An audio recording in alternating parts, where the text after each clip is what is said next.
Hi friends, Padmas mini കിച്ചണിലേക്ക് എല്ലാവർക്കും സ്വാഗതം.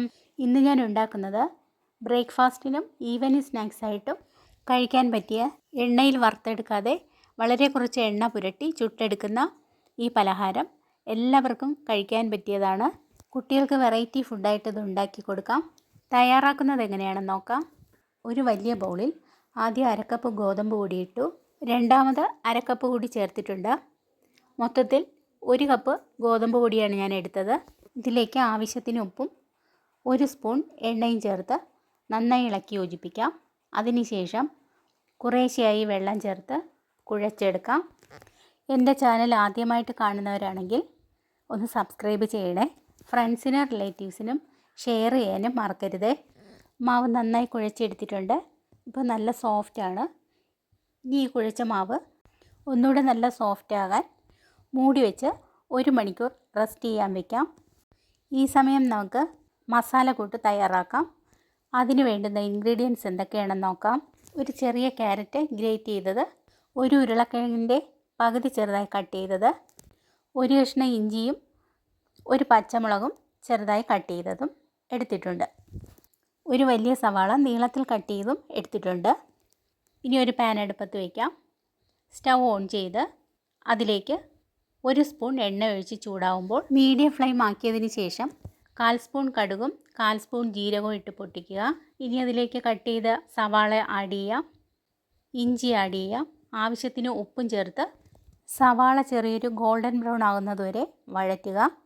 സവാളയുടെ കളർ മാറി തുടങ്ങിയിട്ടുണ്ട്. ഇനി അതിലേക്ക് 1/2 ടീസ്പൂൺ മഞ്ഞൾപ്പൊടി, 1/2 ടീസ്പൂൺ കാശ്മീരി മുളക് പൊടി, 1/2 ടീസ്പൂൺ ഗരം മസാല എന്നിവ ചേർത്ത് നന്നായി ഇളക്കി യോജിപ്പിക്കാം. ഇനി അതിലേക്ക് കട്ട് ചെയ്ത പച്ചമുളകും ക്യാരറ്റും ഉരുളൻകിഴങ്ങും ആഡ് ചെയ്ത് നന്നായി ഇളക്കി യോജിപ്പിച്ച് കൊടുക്കാം. ഇനി കൂടുതൽ എണ്ണ ചേർക്കേണ്ട ആവശ്യമില്ല. ഈ 1 സ്പൂൺ എണ്ണയിൽ തന്നെയാണ് ഇത് വഴറ്റിയെടുക്കുന്നത്. ഇനി അതിലേക്ക് 1/4 കപ്പ് വെള്ളം ആഡ് ചെയ്ത് മൂടി വെച്ച് 5 മിനിറ്റ് വേവിക്കാം. 5 മിനിറ്റ് കഴിഞ്ഞു. മൂടി മാറ്റി നോക്കാം. ക്യാരറ്റും ഉരുളൻകിഴങ്ങും കുക്കായിട്ടുണ്ട്. നന്നായി വെന്തുടഞ്ഞു പോകാതെ വേണം വേവിച്ചെടുക്കാൻ. കറക്റ്റ് പാകത്തിലായിട്ടുണ്ട്. ഇനി നമുക്ക് സ്റ്റൗ ഓഫ് ചെയ്യാം. മാവ് ഞാൻ കുറച്ച് നേരത്തെയാണ് കുഴച്ച് വെച്ചിരുന്നത്. അത് 1 മണിക്കൂറായിട്ടുണ്ട്. നല്ല സോഫ്റ്റ് ആയിട്ടുണ്ട്. ഇനി അതിൽ നിന്ന് കുറേശ്ശെയായി എടുത്ത് ഓരോ ബോളുകളാക്കി മാറ്റി വയ്ക്കാം. 10 ബോൾസാണ് എനിക്ക് കിട്ടിയത്. ഇനി അതിൽ നിന്ന് ഓരോന്നായി എടുത്ത് നല്ല ഷേപ്പിൽ ബോളുകളാക്കി മാറ്റിയെടുക്കാം. നല്ല റൗണ്ട് ഷേപ്പിന് പരത്തിയെടുക്കാനാണ് അങ്ങനെ ചെയ്തത്. ഇനി ഒരു ബോളിൽ കുറച്ച് ഗോതമ്പ് പൊടിയിട്ട് ഓരോന്നായി എടുത്ത് കൈകൊണ്ടൊന്ന് പ്രസ് ചെയ്ത് പരത്തി ഒരു കട്ടിംഗ് ബോർഡിൽ വെച്ചാണ് ഞാൻ പരത്തിയെടുക്കുന്നത്. എല്ലാം ഇതുപോലെ ഏകദേശം റൗണ്ട് ഷേപ്പിന് തന്നെ പരത്തിയെടുക്കാൻ ശ്രദ്ധിക്കുക. ആദ്യത്തേത് ഇതുപോലെ പരത്തിയെടുത്തിട്ടുണ്ട്. ഇനി നേരത്തെ തയ്യാറാക്കിയെടുത്ത മസാലക്കൂട്ട് ഇതിനകത്ത് വെച്ച് 3 സൈഡും ഇതുപോലെ മടക്കി കൊടുക്കാം.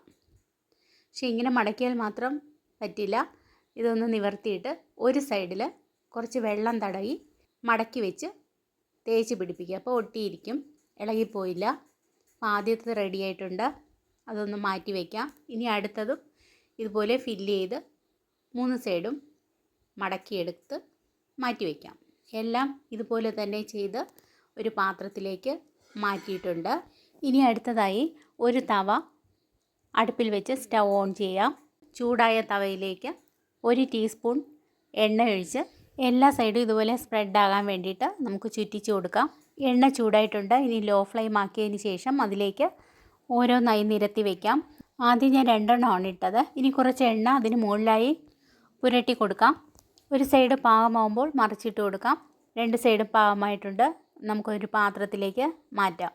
ബാക്കിയുള്ളവയും നമുക്ക് ഇതുപോലെ തന്നെ ചുട്ടെടുക്കാം. എണ്ണയിൽ പൊരിച്ചെടുക്കാതെ എണ്ണ പുരട്ടി ചുട്ടെടുക്കുന്ന ഗോതമ്പ് കൊണ്ടുള്ള വളരെ ഹെൽത്തിയായ ഈ പലഹാരത്തിന് പ്രത്യേകിച്ച് കറികളൊന്നും ഇല്ലാതെ തന്നെ കഴിക്കാം. ഇതിനകത്തുള്ള മസാലക്കൂട്ട് വളരെ ടേസ്റ്റിയാണ്. എണ്ണ കൂടുതലില്ലാത്തതുകൊണ്ട് ഇതെല്ലാവർക്കും കഴിക്കാൻ പറ്റിയതാണ്.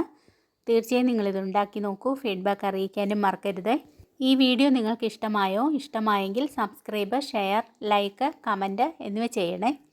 ബെൽ ബട്ടൺ കൂടി ക്ലിക്ക് ചെയ്യണേ. നാളെ പുതിയൊരു ഈസി റെസിപ്പിയുമായി വരുന്നതാണ്. അതുവരെ ഗുഡ് ബൈ.